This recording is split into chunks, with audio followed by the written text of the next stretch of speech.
رسول اللہ صلی اللہ علیہ وسلم جب دھوتے یا جب نہاتے تو 1 صاع سے لے کر 5 مد تک پانی استعمال فرماتے تھے، اور جب وضو فرماتے تو 1 مد پانی سے۔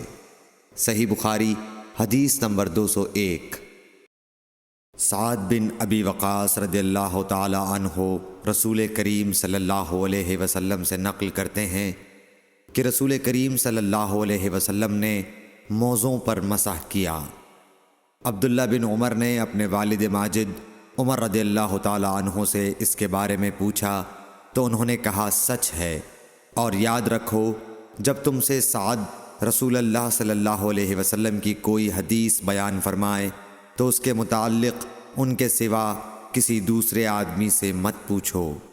صحیح بخاری حدیث نمبر 202۔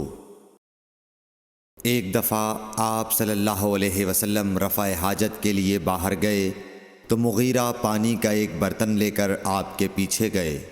جب آپ قضائے حاجت سے فارغ ہو گئے تو مغیرہ نے آپ کو وضو کراتے ہوئے آپ کے اعضائے مبارکہ پر پانی ڈالا۔